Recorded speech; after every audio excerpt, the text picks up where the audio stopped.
Good afternoon, this is Stormcastle, and today I want to talk about giant size and deluxe comics versus the prestige format from years past. So, over the last few years, Marvel and DC have been doing these giant size deluxe comics. They put a bunch of extra stories in there. It's a big, thick book. This is a little sturdier cover, thicker binder. Doesn't matter if it's Pride or something else, but generally speaking, they've been doing these. And this is just a sampling of things, not any particular books I'm picking at, but Spider-Man 50 and 700. Like Spider-Man 50 is like, oh, this is the 50th issue. We're making it a big, spectacular, and it's got a bunch of little myth stories in it. X-Men 700 is the end of the Krakoan era, and it's got the big, amazing Krakoan story. And then it's got some other little things. And the problem with these deluxe super books that they want you to buy, besides costing more, Krakoan was like $10. This giant size Hulk, which is supposed to be a throwback to the old giant size era back in the 70s, is that, in my opinion, they're not worth that value.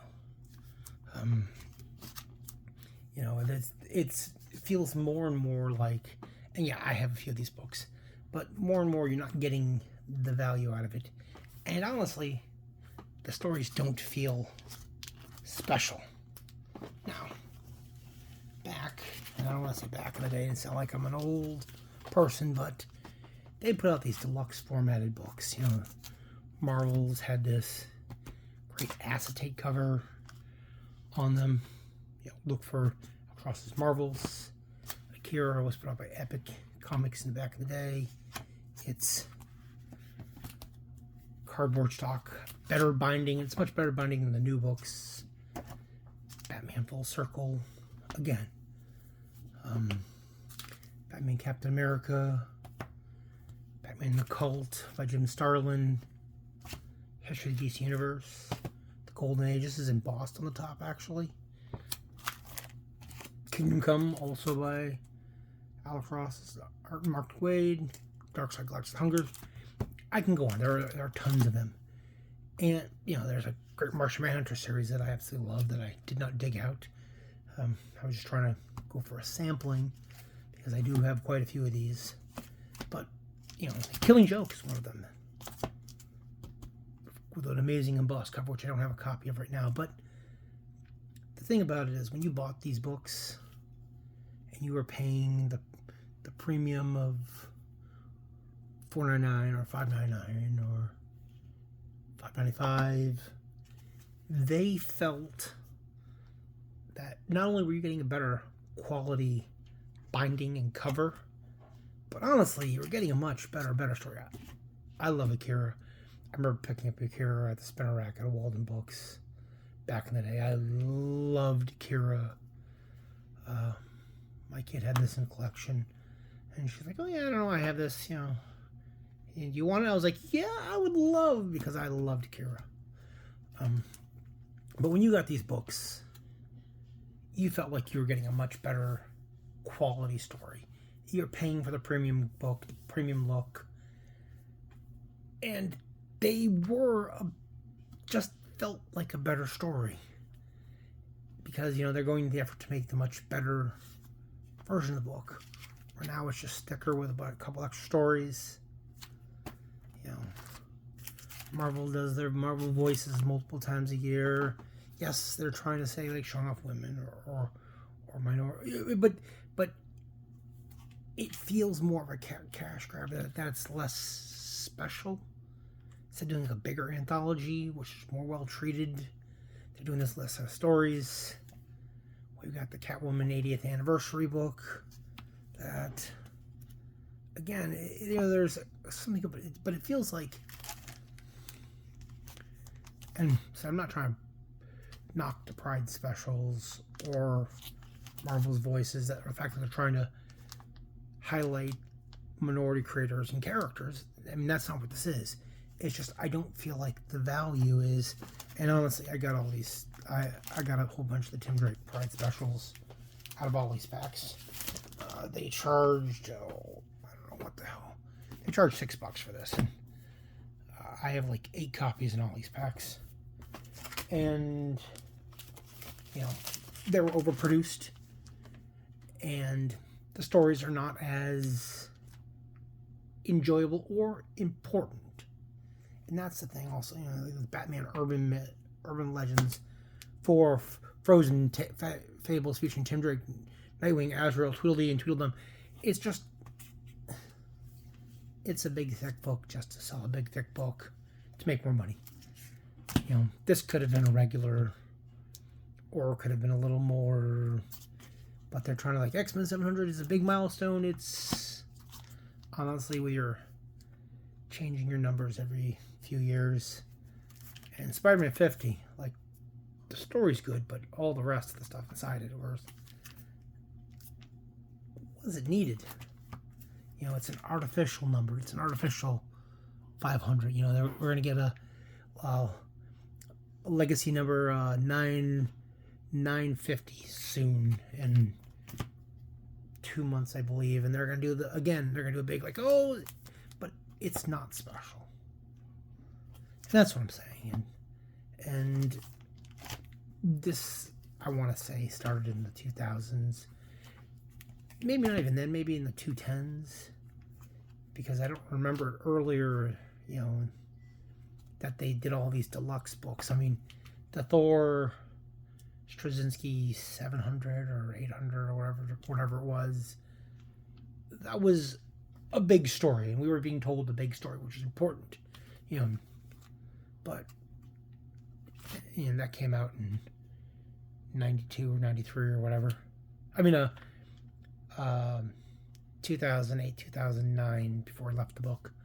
But honestly, just these felt like you were getting something of a higher quality. I could be wrong.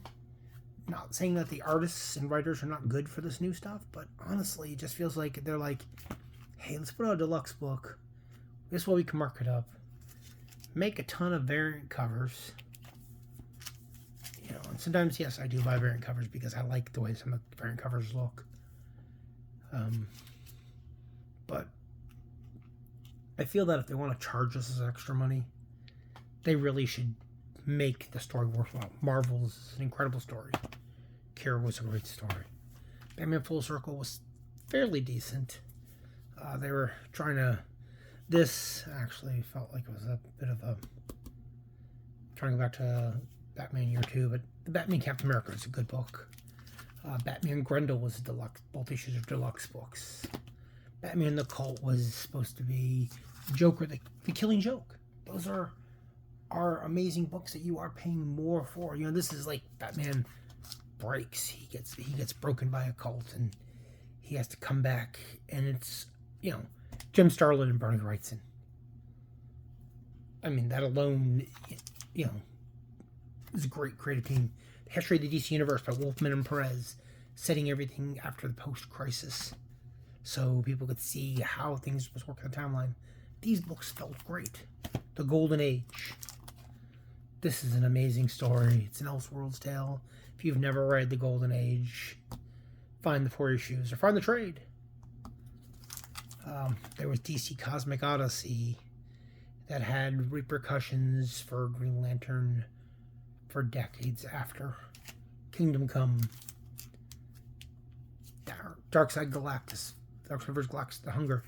Green Lantern, Silver Surfer crossover. Great books. And they felt like they were a treat or something important to the Grendel Batman. Not that I want them to, like, take and I like this format better. And not that I want them to suddenly put out, like, 9 copies of this per month. I'm hoping that the Gotham by Gaslight, which comes out, which, honestly, I really hope it's in this format style. I hope it's a worthy to the original Gotham by Gaslight. But these feel more...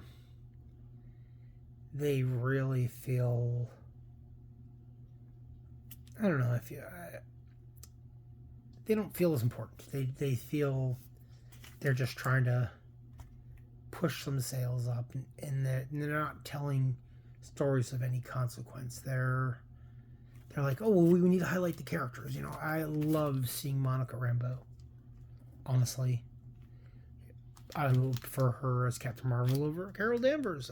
You know, I prefer the character. It's not that I don't like seeing her highlighted. I just feel like the stories had more weight, and you felt as if they had more meaning. That's it. They don't feel sincere. They feel like a lack of sincerity. And I feel like these are often creators at the best. And these are creators on like, these are, hey, we need to fill pages. Anyways, that's my thought. If you could like this video, if you liked it, comment if you have thoughts about the old Prestige books or the new books. You know, subscribe if you haven't. Share the videos with friends. You know, it's not that I'm knocking the Pride Special, doing something nice for. I just feel like put weight behind them. Make them something that's important and relevant. That will leave a memory. I have no memory what's in that book, and that book, and that book. And this I remember because I read the other day, you know, last week. And this I remember because kind of remember because a couple weeks ago in this current storyline. But honestly, in a year or two, most of these books, I don't even remember what the giant size Hulk.